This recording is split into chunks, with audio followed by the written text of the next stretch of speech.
Hello दोस्तों, welcome to stock market engineer. दोस्तों यहाँ पे एनएससी का सर्कुलर आया है, यहाँ पे देखें अभी आया है जस्ट ये 24 सितंबर को। यहाँ पे काफ़ी सारे स्टॉक हैं जिनको स्टेज वाइज मूव किया गया है। स्टेज 4 से 3 में भी गया है, स्टेज 3 से 2 में गया है, 2 से 1 में भी गया है। काफ़ी सारे स्टॉक को परमानेंटली यहाँ पे पूरा एएसएम से निकाल दिया गया। तो दोस्तों काफ़ी अच्छी न्यूज़ है यहाँ पे सारे के सारे रिटेलर्स के लिए। तो हम एक एक करके सारे स्टॉक्स देखेंगे। अगर हम इस सर्कुलर को पढ़ते हैं, नीचे देखें एक बार, तो यहाँ पे लिखा हुआ कि 29 सितंबर से इन स्टॉक पे 100% मार्जिन लग जाएगा। और साथ में अगर वो ओपन पोजीशन 28 को है तब से, अगर न्यू पोजीशन 29 से, तो दोस्तों नेक्सर 1 में वो स्टॉक होंगे जिनको अब लॉन्ग टर्म सर्वेलेंस मेजर में डाल दिया गया। मेरे ख्याल से यहाँ पे एक भी स्टॉक नहीं है, बट जो स्टेज वाइज मूव किए गए वो बहुत सारे स्टॉक हैं, काफ़ी अच्छे स्टॉक्स हैं। तो हम इनको एक एक करके देखते हैं। हम जो एक्सेल शीट साथ में आई है तो सीधा एक्सेल शीट में जाते हैं दोस्तों। तो यहाँ पे देखिए जो एनएससी ने साथ में एक्सेल शीट दी है, मैंने यहाँ पे खोली है। पहले हम सीधा एनेक्सर ए में हैं, तो हम यहाँ पे एक एक करके पढ़ते हैं।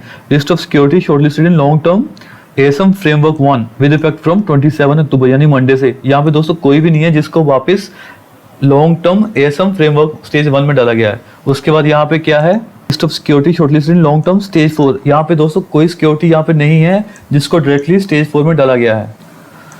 उसके बाद यहाँ पे list of securities move from stage 1 to stage 2। यहाँ पे भी कोई सिक्योरिटी नहीं है जिसको स्टेज 1 से लॉन्ग टर्म की स्टेज 2 में डाला गया हो। उसके बाद स्टेज 1 से स्टेज 4 में डायरेक्टली यहाँ पे कोई नहीं गया। लास्ट टाइम यहाँ पे हैप्पीस्ट माइंड को स्टेज 1 से स्टेज 4 में डाल दिया गया था, बट इस बार यहाँ पे मंडे से कोई नहीं जा रहा है दोस्तों, ये अच्छी खबर है। बट यहाँ पे जो अच्छी खबर है दोस्तों, यहाँ पे देखिए list of securities move from long term stage 4 to long term stage 3 with effect from 27 October. तो यहाँ पे काफी सारे स्टॉक हैं, तो इसको सीधा हम देखते हैं जाके कि कौन से स्टॉक हैं जो लॉन्ग टर्म एएसएम स्टेज 4 से निकल के लॉन्ग टर्म एएसएम स्टेज 3 में आ रहे हैं।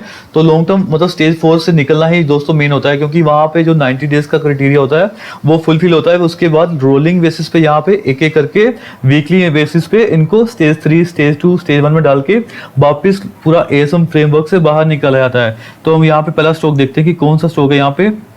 यहाँ पे दोस्तों सबसे पहला जो स्टॉक है वो है सोमानी सिरेमिक्स लिमिटेड। उसके बाद यहाँ पे आता है ग्रीन पैनल इंडस्ट्री लिमिटेड। उसके बाद यहाँ पे आता है टेनला प्लेटफॉर्म था। तो दोस्तों यहाँ पे टेनला प्लेटफॉर्म्स काफी अच्छा स्टॉक है, काफी ये करेक्ट भी कर चुका है मेरे ख्याल से, और मेरे पोर्टफोलियो में भी है। इतना ज्यादा क्वांटिटी में नहीं है, बट हाँ थोड़ा क्वांटिटी में है।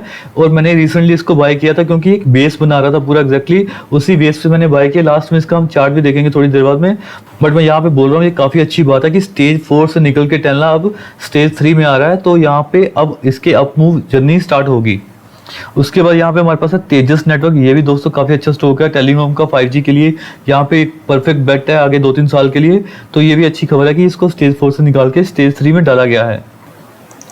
उसके बाद जो स्टॉक है जिसको स्टेज 4 से निकाल के स्टेज 3 में डाला गया है वो भी लॉन्ग टर्म एएसएम की, वो है पूनावाला फिनकॉर्प लिमिटेड। फिर आता है यहाँ पे गोदावरी पावर एंड इस्पैट लिमिटेड।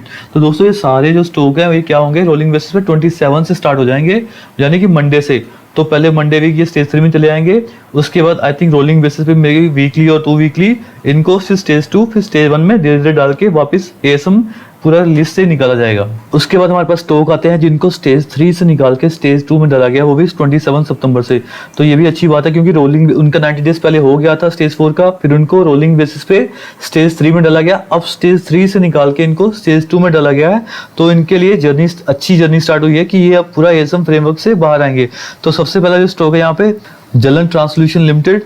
उसके बाद आता है यहाँ पे काडा कंस्ट्रक्शंस लिमिटेड। दोस्तों आप अपने स्टॉक ध्यान से यहाँ पे देख लीजिएगा। अगर आपने इन स्टॉक में इन्वेस्ट किया हुआ है तो आपके लिए यहाँ पे अच्छी खबर है। तो इन स्टॉक्स को आप उस हिसाब से अब अपना ट्रेडिंग प्लान करें और इनमें होल्ड करें, क्योंकि इनमें अच्छी खबर आ रही है। बट हाँ स्टॉक के फंडामेंटल तो मजबूत होने ही चाहिए। बट हाँ ये अच्छी बात है कि इनको एएसएम धीरे धीरे बाहर निकाला जा रहा है। उसके बाद यहाँ पे आता है सुप्रीम पेट्रोकेमिकल लिमिटेड। फिर यहाँ पे आता है अनंतराज लिमिटेड। इसके बाद यहाँ पे आता है IIFL फाइनेंस लिमिटेड। ये काफ़ी आई थिंक ट्रेडर्स का जो स्टॉक है, जो रिटेलर्स का स्टॉक है, इसमें काफ़ी इन्वेस्ट करते हैं IIFL में। तो काफ़ी लोग फंसते भी हैं स्टॉक में। बट हाँ मेरे ख्याल से अच्छी खबर है इसके लिए अब कि एटलीस्ट ये स्टेज 2 में आ रहा है। उसके बाद यहाँ पे Tata steel long products limited, इसके लिए भी अच्छी खबर है। फिर यहाँ पे आता है बटरफ्लाई गांधी मठी अप्लायंसेस लिमिटेड। उसके बाद यहाँ पे आता है JSW इस्पात स्पेशल प्रोडक्ट्स लिमिटेड। उसके बाद आता है यहाँ पे एवरेस्ट कांटो सिलेंडर्स लिमिटेड। दोस्तों मैं फिर से बोल रहा हूँ ये सारे स्टॉक हैं जिनको स्टेज 3 से डाल के स्टेज 2 में डाला गया है लॉन्ग टर्म एएसएम की। उसके बाद यहाँ पे आता है कर्लोस्कर ब्रदर्स लिमिटेड। फिर आता है यहाँ पे पीएनबी हाउसिंग फाइनेंस लिमिटेड, ये भी अच्छा स्टॉक है बट काफी गिर चुका है, काफी ये करेक्ट भी हुआ है। उसके बाद यहाँ पे बड़ी डील्स भी हुई थी जिसके बाद काफी बड़ा मूव दिया था वापिस इसको, इतना बड़े मूव के बाद इसको एएसएम स्टेज 4 में डाल दिया गया, फिर धीरे धीरे वहां से अब निकल के स्टेज 2 की तरफ मूव कर रहा है, तो यहाँ पे इसके लिए काफी अच्छी खबर है। और यहाँ पे उसके बाद अच्छी खबर आ रही है यहाँ पे अदानी ग्रीन के लिए। अदानी ग्रीन दोस्तों बहुत ही बड़ा रिटर्न दिया इसने, ये 20 के लेवल पे मैं देखा करता था इसको 2-3 साल पहले, 20 से इसने ऑलमोस्ट 1300 1350 का लेवल लगाया। मेरे सामने मैं अपनी पूरा ट्रेडिंग लाइफ में इतना बड़ा स्टॉक नहीं देखा कि जो मेरे सामने 20 के लेवल से 1300 लगा दे, वो भी 2-2.5 साल में।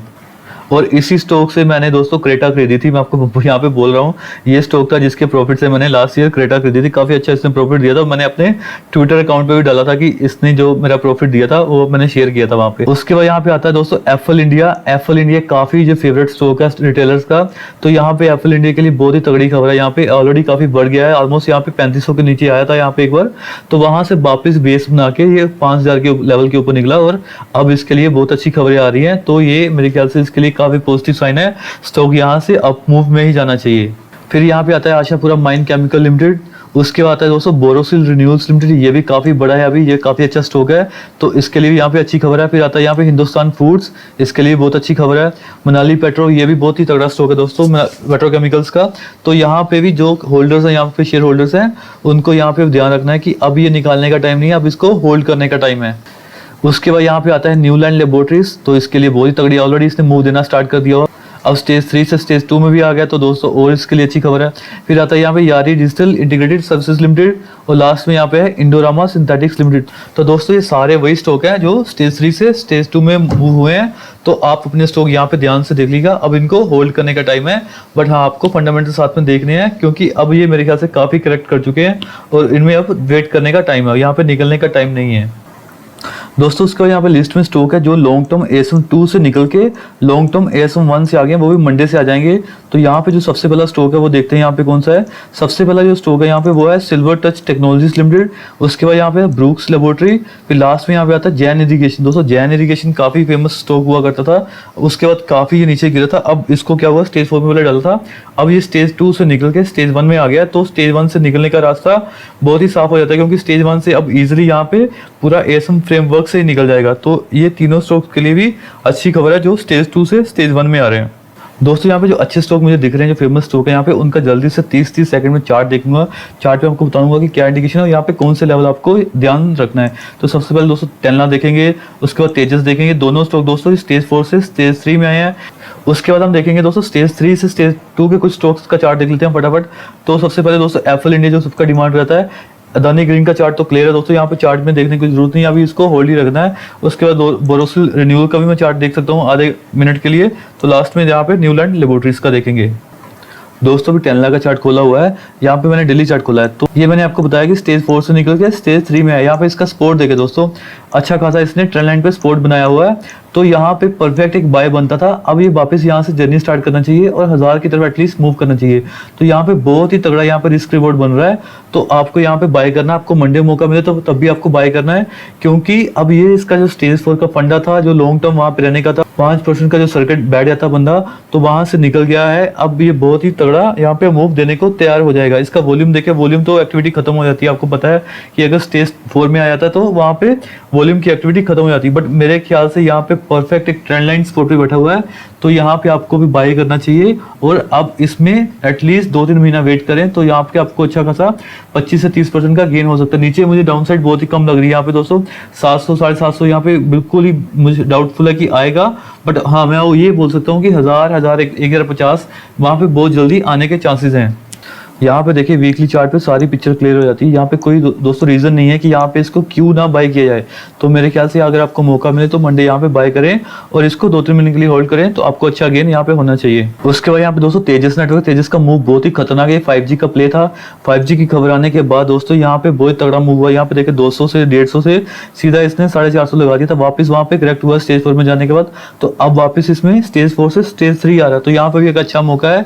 मेरे ख्याल से 350 यहाँ पे अच्छा खासा बेस है, थोड़ा सा बढ़ गया है, बट हाँ अगर ये इस ट्रेंड लाइन को तोड़ेगा ऊपर, तो यहाँ पे दोस्तों ऑलमोस्ट 100 पॉइंट और बढ़ सकते हैं, 550 तक जा सकता है। तो आपको देखना है कि अगर वॉल्यूम के साथ यहाँ बढ़ना स्टार्ट कर दे तो आपको दोस्तों स्टॉक पकड़ लेना चाहिए यहाँ पे। ये 5G का अच्छा खासा प्ले बनेगा आगे आने वाले 2-3 साल के लिए। मेरे ख्याल से जो आपको 5G के लिए प्ले करना है उसमें तेजस एक मस्ट होना चाहिए। अगर मैं इसका वीकली चार्ट खोलूँ तो दोस्तों इसने बहुत तगड़ा ब्रेकआउट दिया था। यहाँ पे देखिए इस ब्रेकआउट के बाद क्या हुआ है, एकदम से ये दोस्तों 200 से निकल के 450 पहुंच गया। अब उसके बाद थोड़ा सा कंसोलिडेट किया, बट जो कैंडल इसमें बन रही है ये देखें, ये कैंडल बहुत ही स्ट्रॉन्ग बन रही है वीकली। ये भी कैंडल काफी अच्छी बनी है। तो मेरे ख्याल से ये मूव इसके पार करते ही 450 को पार करते ही वापस ये 100 पॉइंट कम से कम ऊपर जाना चाहिए। तो मेरा टारगेट यहाँ पे 550 होगा अगर आप 1.5-2 महीना यहाँ पे होल्ड करते हैं तो। बट ये दोस्तों लॉन्ग टर्म का स्टॉक है, 5G का प्ले है, तो इसको एटलीस्ट 2-3 साल के लिए रखें अपने पोर्टफोलियो में। तो यहाँ पे आपको मल्टी बैगर भी यहाँ पे मिल सकता है। उसके बाद यहाँ पे दोस्तों मैंने एप्पल का चार्ट खोला है, जो स्टॉक अब स्टेज 3 से मूव होके स्टेज 2 में आया। तो दोस्तों आपको याद रखना है, एप्पल वो स्टॉक है जो लॉन्ग टर्म स्टेज 3 से मूव होके लॉन्ग टर्म स्टेज 2 में आया। तो धीरे धीरे इसके चांसेस बन रहे हैं कि ये पूरा ASM फ्रेमवर्क से ही निकल जाएगा। तो दोस्तों यहाँ पे अच्छा खासा करेक्ट हुआ था, ऑलमोस्ट इसने 6200 लगाया था, तो वहां से ये ऑलमोस्ट 36-3700 के पास आया था यहाँ पे। उसके बाद से देखें दोस्तों, ये स्प्लिट की भी कुछ खबरें आ रही थी यहाँ पे। स्प्लिट की खबरें आने के बाद भी यहाँ पे थोड़ा सा करेक्ट किया था, बट इसका जो बेस था नीचे देखें, अगर मैं आपको उसको पीछे लेके जाऊँ चार्ट पे, तो इसने यहीं से इसको मूव दिया था। ये वाला जो उसका मूव था, इसी से उसका मूव स्टार्ट हुआ था।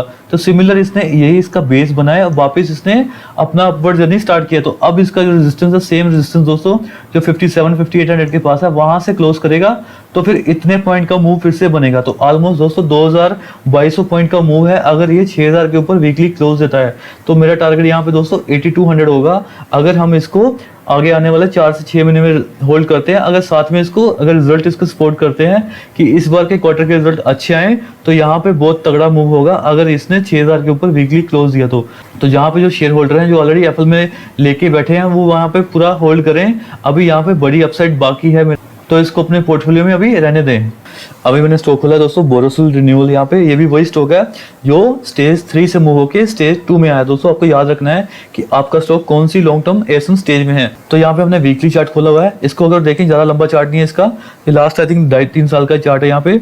तो इसने जो अपना ब्रेकआउट दिया हुआ यहाँ पे देखिए दोस्तों, जिसका वॉल्यूम का कैंडल बना है, बहुत ही खतरनाक कैंडल बने थे यहाँ पे वॉल्यूम। पहले इसका वॉल्यूम नहीं होता था, यहाँ पे देखें पूरा जब करेक्ट कर रहा था यहाँ पे वॉल्यूम नहीं था, बट ये वाले जो वॉल्यूम बने हैं एकदम से इसको ऊपर लेके गए। उसके बाद से ये ASM लिस्ट में गया था, इसने बहुत तगड़ा मूव नहीं दिया है, बिल्कुल एक रेंज में यहाँ पे फंसा हुआ। अप ट्रेंडिंग में देखिए यहाँ पे है, और यहाँ पे डाउन ट्रेंड का जो रेंज है बिल्कुल ऊपर जा रहा है। दोस्तों जो अप ट्रेंडिंग चार्ट का एक पैटर्न होता है दोस्तों, जो हमेशा हायर हाईज और हायर लो लगाता हो। तो इसका मतलब क्या दोस्तों, पहला इसका हाई ये था, अब इसका हाई ये है, पहले इसका लो ये था, अब इसका लो ये है।